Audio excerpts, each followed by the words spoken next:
close and why the United Nations has paid so much attention to a 1-month-old conflict. They have done nothing, zero, to what is happening in Ambazonian.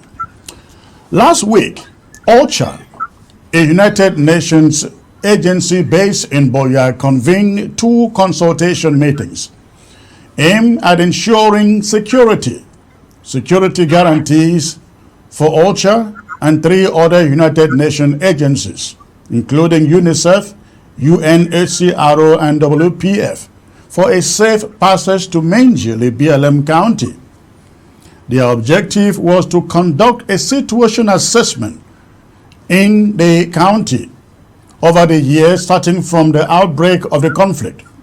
The interim government of Ambazonia and the restoration fighters maintain cooperative relations with OCHA regarding the security and the safety of its humanitarian activities and staff in Ambazonia.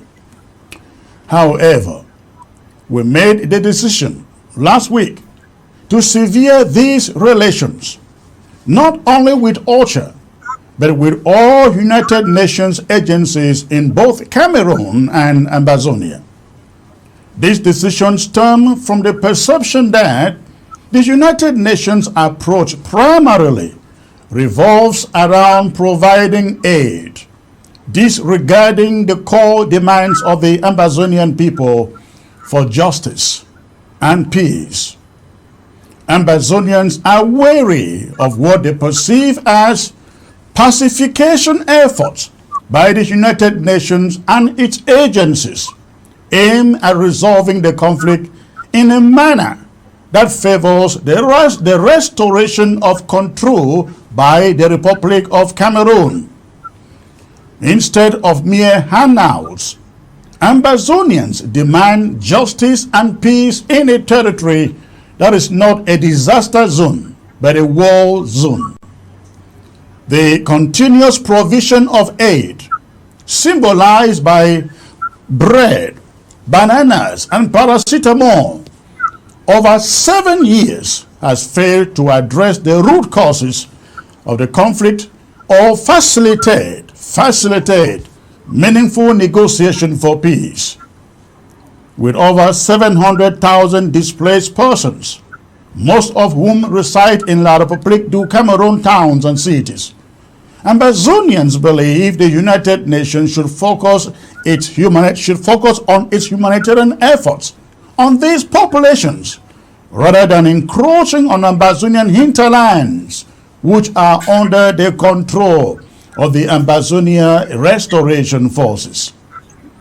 Consequently, the ARF will not facilitate safe passage for any UN personnel and trucks into Ambazonian communities, directing the United Nations instead to concentrate its efforts on the displaced population in neighboring areas like Chang, Mbunda, and the rest.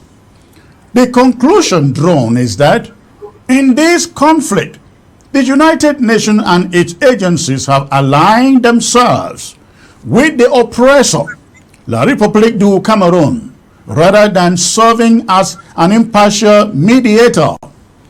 In meetings with OCHA the other day, the United Nations reluctance to acknowledge the situation in Ambazonia as war, or call it war or conflict, underscores its failure to act as an honest and neutral arbiter. This failure is reflected in the United Nations' minimal attention to the Ambazonian conflict compared to its swift action in other global conflicts like in Gaza and Russia, Ukraine.